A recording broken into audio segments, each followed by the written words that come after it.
자, 이투수고 방동진입니다. 내신이 끝났습니다. 이제는 정말로 오직 수능만을 위해 달려야 될 때입니다. 자, 3월 1학기가 끝났고요. 뭐 재수생들이나 반수생들도 본격적으로 이 여름 시즌으로 공부를 시작할 거라고 생각합니다. 자, 공부라는 게 생각보다 쉽지가 않아요. 해도 점수가 오르지 않고요. 나는 쉽지 않겠구나 올해. 혹시 이런 생각하는 학생들이 있을까요? 그래요. 국어라는 과목이 특히 그렇습니다. 이 국어라는 과목은요, 솔직히 수학과 영어나 다른 과목에 비해 성적 올리기가 쉽지 않다는 것은 여러분 잘 알고 계실 거예요. 그래서 혹시 좌절하고 계신가요?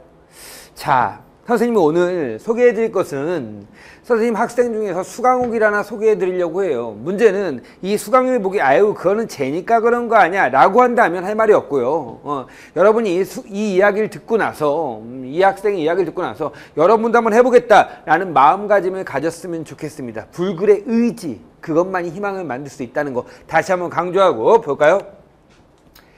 그래요. 이제 이 학생은 이랬던 것 같아요. 유형평 4등급. 그렇죠. 4등급이라는 점수는 좋은 점수는 아닙니다. 솔직히 서울에 있는 대학도 갈 수 없는 점수가 되겠죠. 자, 그러면 절망만 하고 있고 어차피 국어는 성적이 오르지 않는 것이다 라고 치부해버리고 체념하고 있을 것입니까? 그건 아니겠죠. 다시 일어나셔야 됩니다. 분명히 선생님도요, 열심히 노력해서 여러분이 일어나는 것을 도움을 드릴 겁니다. 자, 그럼 이 학생의 이야기 한번 들어보겠습니다. 자, 좀 길어요. 한번 읽어보겠습니다. 알았죠? 6월 모평 때 60점대의 점수를 맞고 어머님께서 학원을 다녀보는 게 어떻겠냐고 물어보셨을 때 이렇게 물어보셨대요. 학원 다니면 어떻겠니? 너 이렇게 있다가 큰일 난다 이렇게 얘기하신 것 같아요. 그때까지만 해도 우리나라 말인데 무슨 학원 다니고 그냥 하다 보면 국어는 오르겠지 라는 생각으로, 자, 저는 가끔가다 이런 생각 드는데 이렇게 노란색 글씨 딱 보면 내적 뚝배기네 뭐 이런 게 느껴지는데 이런가 싶으니 편안하게 보시면 됩니다. 자, 생각으로 국어는 학교 수업으로 한다고 했습니다. 계속 강요하시고 어머니가 계속 다니라고 했나봐. 저는 계속 안 다닌다고 하고 아버님께서도 그냥 아이가 원하는 대로 해라, 괜히 스트레스 주면 안 된다라고 하셨지만 어머니께서는 계속해서 다니라고 하셔서 더 이상 말다툼하기 귀찮았던 저는 그냥 한 달만 다니고 끊을 생각으로 다니겠다고 했습니다. 이거야. 그래서 저에게 온 것 같아요. 자, 처음 간 학원에서 적는 수강생 카드, 그리고 제 그 학생들 항상 수강생 카드를 제가 보여드릴게요. 저는 막 화면에도 막 없어집니다. 막 이게 이제 저희 그 수강 현장 학생들이 받는 수강생 카드예요. 여기 뭐가 적혀 있냐면요, 그 이전 국어 성적도 적혀 있고요. 그 다음에 뭐냐면 학교, 이렇게 희망학교 이런 것도 적혀 있습니다. 자, 그리고 제가 이제 항상 그렇거든요. 대학을 합격하고 오면 제가 그 학생의 수강생 카드 이렇게 줘요. 이렇게 딱 주면서 네가 이렇게 적었었다. 물론 합격하고 왔다는 것은 좀 좋은 대학을 갔다는 얘기겠지. 그래서 이제 딱 보면서 가져가라 라고 얘기를 합니다. 아무튼 이 학생도 이렇게 적었습니다. 거기에 아마 69점이라고 적었던 것 같아요. 그때 몰랐습니다. 제가 이렇게 될 줄, 뭐 어떻게 됐길래 한 달만 다닐 생각으로 학원을 등록하면 선생님께서 무슨 말씀하시는지 잘 들리지가 않아요. 그렇지, 솔직히 끊을 생각하고 왔는데 그냥 앉아 있는 거겠죠. 자, 수학을 그렇게 한 달만 하고 끊었기 때문에 잘 압니다.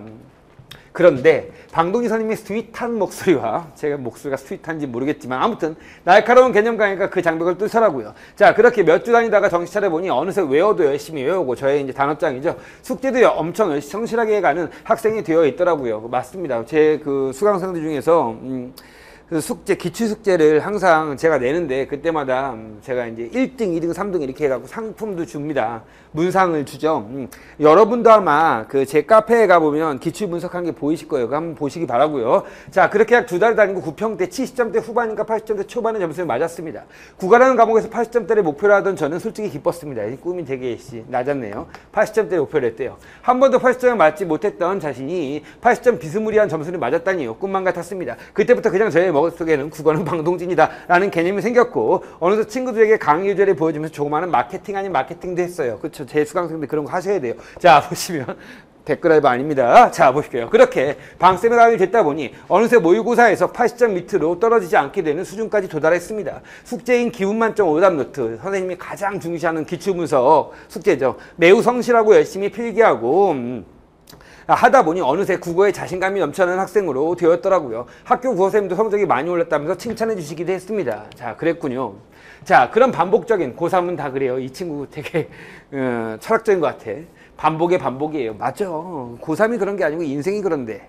그렇죠. 뭐 인생하면 좀 약간 꼰대같이 느껴지지만 선생님도 반복의 반복이거든요. 맨날 교재 만들고 오타 보고 교재 만들고 오타 또 나오고 아우 짜증나 이렇게 하면서도 반복합니다. 그리고 이렇게 촬영도 하고 있고요. 자, 생활이 보내고 대망의 수능날이 되었습니다. 솔직히 말하면 긴장이라는 게 전혀 되지 않았지만 긴장이라는 게 안 됐대요. 그래 맞아요. 수능날 가장 중요한 게 담대한 마음이거든요. 대담하게 발표도 치고 찍기도 하고 이런 마음으로 시험에 임하셔야 됩니다. 막상 수험장 들어가니 조금 되긴 하더라고요. 수험실에 들어가서 같은 반 친구와 학교 구조 파악 좀 하고 아주 한가하네요. 아무튼 교실에 들어가서 쌤께서 주신 수능 리허설을 풀었습니다. 수능 리허설은 항상 주는 거고요. 선생님 파이널 직전에 여러분 수능 직전에 또 한번 드릴 겁니다. 거기서 화작문 한 개를 틀려서 한 개 틀렸대요. 되게 쉬운 문제인데 제발 오늘 시험에는 100점 맞아야지 이힝 하고 시험을 시작했습니다. 화법작문은 문제가 없었지만 문법에서 좀 막히더라고요. 허나 저에게는 방쌤과 함께 했던 행동 강령이 있었기에 발표치고 스무스하게 넘겼습니다. 맞아요. 그게 되게 중요하죠. 잡고 있었다면 뒤에 못 풀 수도 있잖아. 자, 문학은 쉬웠고 비문학에서 좀 어려워서 세 문제를 찍었어요. 그렇게 시험이 다 끝나고 집에서 이투스에서 가채점을 하는데 올해 X표가 2개밖에 없대요. 크크크크크크. 어머나 이게 뭐라면 자, 얘 목소리가 들립니다. 크크크크 진짜 육성 터지게 이런 용어는 저는 모르겠고 꽤 하였네요. 수학후기가 많이 길어졌으나 그만큼 쓰고 싶은 얘기가 많았어요. 쌤교재 뒤에 보면 있는 수강생들의 후기에 저도 올리고 싶다는 생각을 몇 번이나 했는지 드디어 소원을 이뤘습니다. 그래서 이상 69점에서 수능에서 96점 숫자 바꾸기 대성공입니다. 수능 후기 올렸습니다. 선생님 감사합니다. 그래요. 뭐 이 학생이 아주 특이 케이스다 라고 얘기하면 선생님 할 말이 없는데 중요한 것은 내가 이번 여름에 무지 더울 건데 이번 여름에 어떻게 보냈느냐가 점수를 바꾸는 데는 분명히 영향을 미칠 거라는 생각이 듭니다. 해도 안 돼요. 선생님 저는 정말로 해도 안 돼요 라고 하는 학생들 이 그림 한번 볼래요? 제가 되게 좋아하는 시지프스 신화인데요. 이 바위를 올립니다. 이 바위를 올리면 어차피 아시겠지만 이 바위를 올려요. 이 바위를 올리고 있는 모습인데 바위를 올려도 어차피 바위는 다시 떨어질 수밖에 없어요. 그렇지 않아요? 그 바위를 왜 올릴까 도대체? 그럼 도대체 뭐하러 해? 선생님 이런 얘기 나한테 한 애가 있어요. 선생님 저 문법 개념은요 10월 달에 하려고요. 왜냐면 어차피 해봤자 또 까먹는데요. 10월 달에 하는 게 낫지 않을까요? 그럼 지금 뭐하러 공부해? 10월 달에 공부하지. 말이 안 되죠. 아니 인생으로 따지면 뭐하러 열심히 살아? 어차피 뒤지는 것을 아니고 죽는 것을. 그렇잖아요. 그럼 시지푸스한테 물어봤어요. 넌 도대체 공을 왜 바위를 이렇게 왜 올리니? 병신같이 어차피 떨어질 것을. 바위를 올리는 것 자체가 인생이기 때문이라고 대답을 합니다. 시지푸스 신화를 해석하는 사람들은 그래요. 맞아요. 어차피 인생이라는 것은 끝이 보이는 겁니다. 누가 이렇게 얘기하죠. 노래 가사도 있는 것 같아요. 우리는 모두 다 같은 길이 가고 있는데. 그래요. 근데 중요한 것은 선생님 왜 이렇게 열심히 사세요? 제 동생이 가끔 저한테 이렇게 얘기해요. 형 왜 이렇게 열심히 살지? 어차피 인생은 끝이 있는 거고 즐기며 살아야지 라고 말할 수도 있습니다. 근데 문제는 즐기기 위해서 열심히 산다? 저는 그건 아니에요. 그냥 열심히 사는 것이 몸에 배웠어요. 시지푸스처럼. 수능날 마지막에 5시쯤에 교훈 밖을 딱 나올 때 그래 나 시지푸스처럼 정말로 할 만큼 했어 라는 마음이 있어야 되지 않을까요? 그 정도 해야지만 성적이 오르지 않을까요? 저는 그렇게 생각해요. 어차피 출발점은 달라요. 왜 출발점이 다르냐면 어떤 애들은 초등학교, 중학교, 고등학교 때까지 계속 공부를 열심히 해왔어. 그래서 열심히 해왔기 때문에 얘를 이기기 위해서는 얘보다 당연히 열심히 해야 돼. 당연한 거 아니야? 그렇죠. 내가 전교 1등을 이기기 위해서는 딱 하나 방법밖에 없어요. 전교 1등보다 더 효율적인 방법으로 훨씬 더 열심히 하셔야죠. 이번 여름 대단히 힘들 거예요.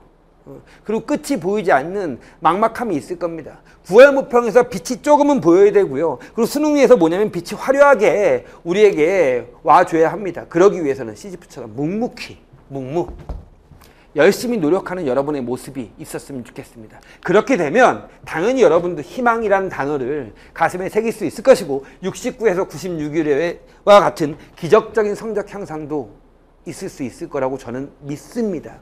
그 믿음을 가지고 선생님과 함께 열심히 노력하시고 이 여름을 치열하게 보냈다. 그래 2019년 여름은 나는 정말 치열했어 라고 회상할 수 있도록 열심히 하시기 바랍니다. 자, 불굴의 의지가 희망을 만듭니다. 다음 시간에 뵐게요. 안녕.